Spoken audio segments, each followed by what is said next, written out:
En esta última parte de la clase trataremos dos temas. Uno es cómo el cambio climático que está ocurriendo en el planeta afecta la salud de los árboles e induce el desarrollo de enfermedades.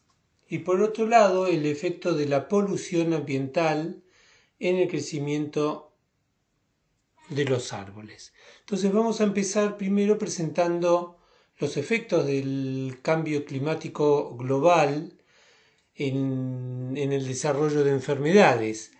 El cambio climático es un fenómeno que ocurre hace ya varias decenas de años, que es motor de un incremento de la temperatura del medio ambiente, como vemos en el primer gráfico, donde se ha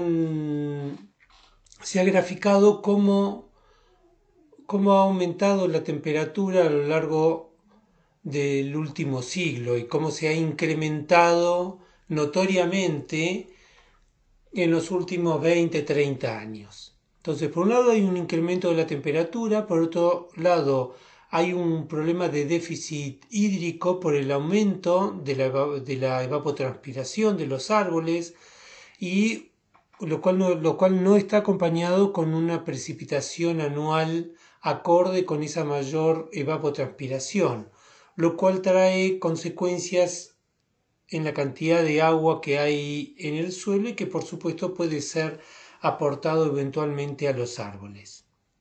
No es que no haya precipitación o que disminuya la precipitación, sino que tal como la conocemos, la precipitación se ha vuelto irregular y episódica. De repente es muy intensa, pero en episodios puntuales y no en la forma más homogéneamente distribuida, tal como ha ocurrido normalmente y a la situación a la cual los árboles están adaptados. Entonces, como consecuencia de este incremento de la temperatura, del déficit hídrico y de la precipitación irregular, los bosques y las plantaciones, o sea, los árboles en general, son empujados al límite de su capacidad de aclimatación. ¿Cuál es la respuesta de los árboles al aumento de la temperatura y al déficit hídrico? Por un lado, los árboles tratan de evitar los potenciales de agua abajo. Algunas especies tienen una tolerancia a la deshidratación. Esto está debido a las características fisiológicas que tiene cada especie forestal. Esto está determinado genéticamente y que se refiere a la capacidad de retener agua en la planta relacionado con la cantidad de estomas, si estos estomas se abren y se cierran normalmente o si quedan abiertos durante la noche, o sea, nunca se terminan de cerrar bien, entonces constantemente están perdiendo agua por evapotranspiración. El cierre de los estomas es un mecanismo normal ante el déficit hídrico, pero ocasiona a su vez un déficit de dióxido de carbono necesario para el crecimiento de la planta porque ya no lo puede absorber para realizar la fotosíntesis. Entonces hay una limitación del crecimiento de los árboles, hay una necesidad de aumento del consumo de agua y después hay propiedades hidráulicas que tiene cada especie forestal que están directamente relacionadas con la anatomía de la madera y a esto me refiero con el diámetro, el tamaño que tienen las células en el xilema, tejido principal responsable del transporte de agua. Y en relación a esto hay una peor adaptación a la cavitación, que es la formación de un espacio vacío en el sistema de transporte de agua del xilema, o sea, en la columna de transporte de agua se produce un quiebre, que es lo que llamamos la cavitación. Y esta vulnerabilidad a que ocurra este quiebre, a la cavitación, está relacionada con la anatomía de la madera y consecuentemente con la resistencia a la sequía. Acá en esta filmina mal escrita esa palabra. Entonces, para resumir, y lo vamos a poner en inglés porque está sacado de una bibliografía en inglés, el déficit de agua en el suelo, con el aumento de la temperatura, va a producir un estrés hídrico en el árbol internamente. Y esto a su vez va a provocar un daño fisiológico en el árbol. Por supuesto, esta reacción no es inmediata, menos en los árboles. Hay una aclimatación, una adaptación del sistema radicular a la falta de agua mediante el cambio en el crecimiento, cambios fisiológicos, cambios bioquímicos que se expresan en último caso a nivel molecular en relación a cómo van a tomar el agua. Pero de último, si persiste este fenómeno, ocurre una muerte prematura de las raicillas y de todo el sistema radical, lo cual lleva finalmente a la muerte del árbol. ¿Cuánto dura este proceso?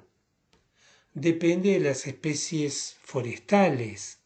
En realidad se produce en el árbol por este deterioro progresivo, que es consecuencia del estrés hídrico en la planta, una pérdida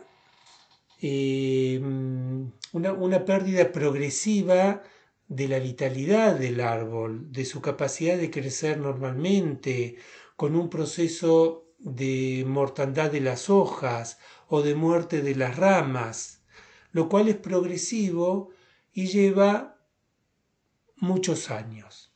Acá en Patagonia tenemos dos ejemplos. Por un lado, lo que llamamos el decaimiento del coihue y de la lenga. Acá tenemos varias fotos.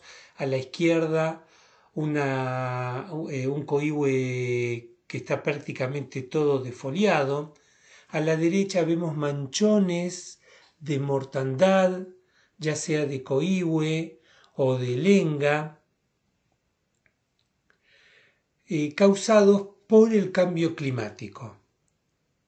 ¿Cómo sabemos que es el cambio climático y no un problema infeccioso, o sea, la presencia de un organismo causal de esta mortandad? Porque lo sabemos porque buscamos a esos organismos y no lo hemos encontrado. Un caso similar es lo que llamamos la desecación de la araucaria, también un problema sanitario que ahora preocupa muchísimo en toda el área de distribución de la araucaria, tanto en Argentina como en Chile, y hay distintos grupos que están investigando por qué se están desecando las araucarias, una especie paradigmática de los bosques nativos que justamente es muy resistente y está muy adaptada a la sequía y aún así presenta estos síntomas. Vemos detalles de hojas o de ramas que se han desecado en forma progresiva hasta que el desecamiento es prácticamente total y que afecta tanto a plantas jóvenes como a plantas adultas. Todavía en la araucaria tenemos mucho para investigar. Estas fotografías que observamos acá es de un primer informe que se ha elaborado entre varios organismos, en donde se describe esta sintomatología, este proceso, y donde no hay un organismo causal, un hongo, una bacteria que esté directamente asociado. De esto vamos a hablar más adelante a lo largo del curso. El otro tema que vamos a presentar en esta parte de la clase es la polución ambiental. Este es un problema asociado con las zonas industriales y las grandes ciudades que hay en el país. Para nosotros que vivimos en Patagonia, esto todavía, por suerte, no constituye un problema mayor. Estamos obligados a presentarlos y a entenderlo desde el punto de vista fitopatológico, porque cualquiera de ustedes podrá vivir en el futuro en otra parte del país, en otra parte del planeta, donde este problema esté presente en forma muy grave. Y tenemos que entenderlo como ingenieros forestales para entender cómo manejar eventualmente la forestación, el crecimiento de los árboles en parques o en plazas de ciudades donde la contaminación, como vemos en esta fotografía, puede ser muy, muy intensa. ¿De dónde se provoca la polución ambiental? Este es un problema totalmente de origen humano, antrópico, donde gases y partículas que son productos de la combustión interna de los vehículos, los motores de los vehículos, los motores de las fábricas, los motores de las refinerías, producen contaminantes que llamamos primarios, como el monóxido y el dióxido de carbono, el óxido nítrico, el dióxido de azufre. Son productos de esta civilización del petróleo que tenemos y del carbono, del carbón, que son los que nos proveen mayormente de la energía que necesitamos para sostener esta civilización, y estos motores son causales de estos compuestos. Estos compuestos, al interactuar con los rayos del sol, con la radiación ultravioleta, produce otro tipo de partículas secundarias como el ozono, el dióxido de azufre y otros productos que vamos a ver que son los que interactúan nocivamente con las plantas.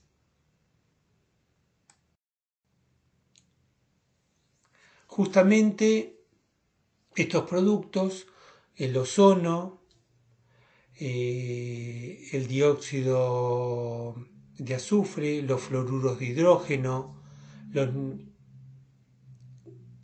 el óxido nitroso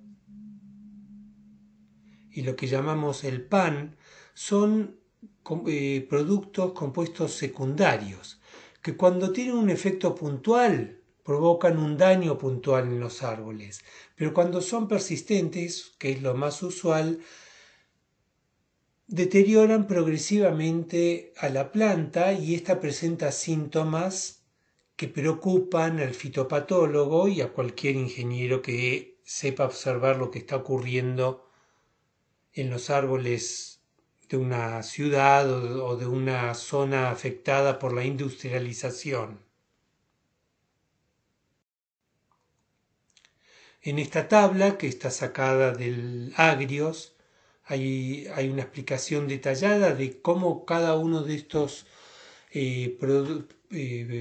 productos, de estos contaminantes, dónde se originan, dónde se ubican y cómo afectan en la atmósfera. Entonces tenemos, por ejemplo, el ozono, se produce por el escape de los automóviles y de otras máquinas de combustión interna.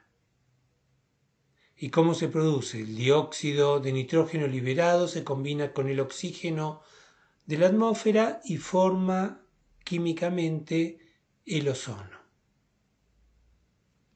El fluoruro de hidrógeno, por ejemplo, se produce a partir de chimeneas de fábrica que procesan minerales o petróleo.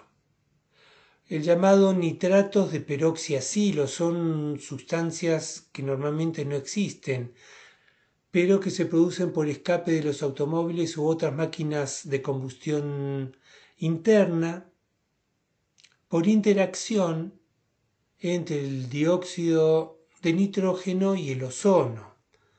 O sea, hay varias interacciones químicas entre estas sustancias que son producto de la combustión de los motores y que se acumulan progresivamente en la atmósfera.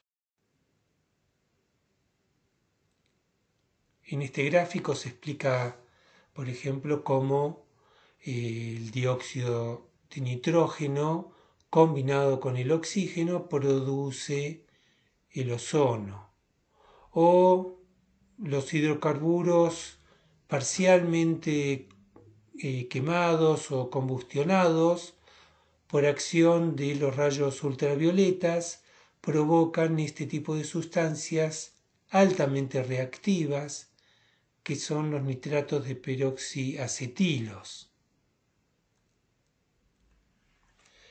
Otras sustancias son primarias, por ejemplo el dióxido de azufre, porque se forman directamente por combustión, calor y presión que ocurren en los motores y en las fábricas o refinerías.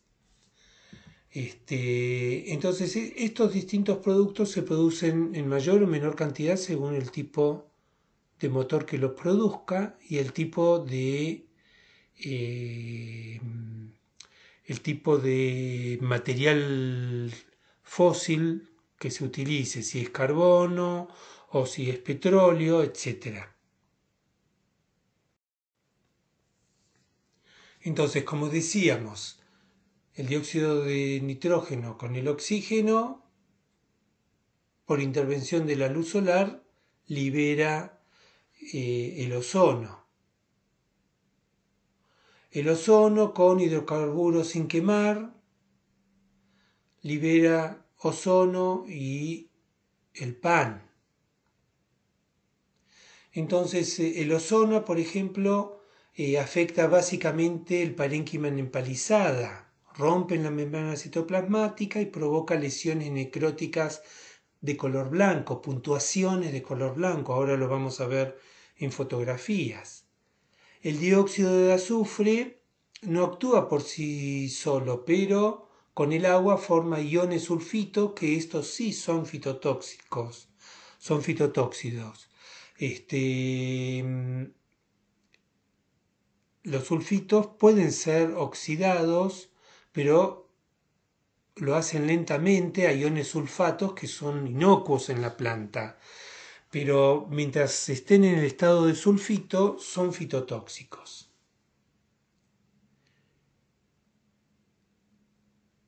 Y los nitratos de peroxiacetilos, los distintos tipos de PAN, atacan básicamente el parénquima esponjoso y esto forma bolsas de aire en el parénquima, y lo cual le da una coloración plateada a las hojas. Los distintos compuestos pueden interactuar entre sí, sumándose o teniendo una acción sinérgica o compitiendo entre sí, entonces resulta un efecto disminuido, un efecto nocivo disminuido. Todos estos gases se relacionan con el clima, en el sentido de que las inversiones climáticas son las que obligan a estas partículas y los gases a bajar en la atmósfera y ponerse en contacto con mayor poder, no con mayor poder, sino un mayor contacto porque bajan y se ponen en mayor contacto con la copa de los árboles. Entonces están las inversiones geográficas, las de valles, las anticiclónicas, todos fenómenos que ustedes ya han estudiado en climatología y que permiten, como nosotros lo vemos en la localidad de Esquel, estas inversiones que hacen que se observen nubes tóxica sobre Esquel en los días fríos. Es mejor estar en la universidad que en el valle donde se ubica Esquel.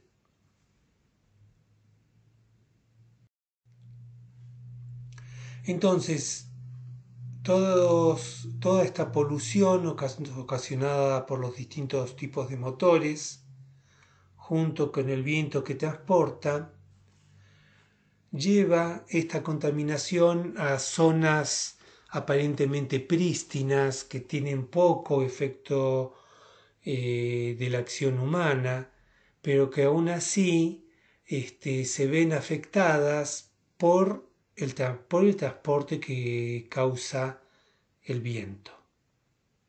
Entonces, estas partículas luego caen en forma de lluvia que llamamos lluvia ácida por el pH que tienen y que están directamente relacionada con la concentración de aluminio que afecta la vitalidad de las plantas en zonas donde aparentemente la actividad humana es mínima.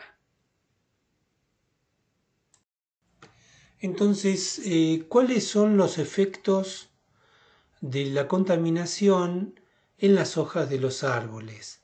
Esto varía si se tratan de latifoliadas o de coníferas. Por ejemplo, el dióxido de azufre provoca necrosis o amarronamiento internerval, o sea, en la lámina entre las nervaduras. En cambio, en las coníferas provoca lo que llamamos el quemado apical, la necrosis de la parte media y apical de la acícula. El ozono, por las razones que explicamos antes, provoca en las latifoliadas un punteado amarillento clorótico o el amarronamiento sobre la superficie adaxial. En cambio, este punteado es apical o en forma de bandas en las hojas de las coníferas. Y los fluoruros de hidrógeno provocan en las latifoliadas el marchitamiento marginal con presencia o no de necrosis internerval, punteado internerval como vemos. En cambio, en las coníferas provoca el quemado apical, o sea, la necrosis de la parte superior de las hojas. Esto está explicado con palabras acá, es lo mismo que acabamos de ver. Lo que quiero hacer notar en esta tabla son las dosis tan chiquitas, partes por millón, cuando actúan solamente en 4 horas. Estas concentraciones relativamente bajas de estos compuestos provocan los síntomas que mencionamos recién. Y como efectos, como fotografías, tenemos para mostrarles el caso de lo que ocurre en las coníferas y en las latifoliadas, ya sea el amarillamiento, clorosis, en la parte superior de las acículas, o la necrosis entre las nervaduras en las latifoliadas, o por ejemplo el efecto del ozono que provoca una muerte puntual, como se observa acá en detalle, que le da esa coloración de plateado particular a las hojas de las latifoliadas, y en cambio en las coníferas aparece como una clorosis punteada a lo largo de las acículas. Por último mencionamos lo que dijimos antes, la lluvia ácida, que ocurre por deposición de las sustancias nocivas, la polución, traídas por las lluvias, aún en zonas alejadas de las ciudades, provoca mortandad de los árboles, como vemos acá en estos bosques del centro de Europa. Esta lluvia ácida, que se pone ácida por la incorporación de las sustancias tóxicas que mencionamos antes, que son causal de la polución ambiental. Esta lluvia ácida, al caer, provoca un aumento de la concentración de elementos como el aluminio, que también se han medido y se han asociado con la mortandad de los árboles. Este es un problema sanitario que ha ocurrido durante décadas en Europa y que por supuesto solo se puede controlar todo lo que hemos presentado solamente mediante el control de la combustión y el reemplazo del tipo de material que usamos para obtener energía.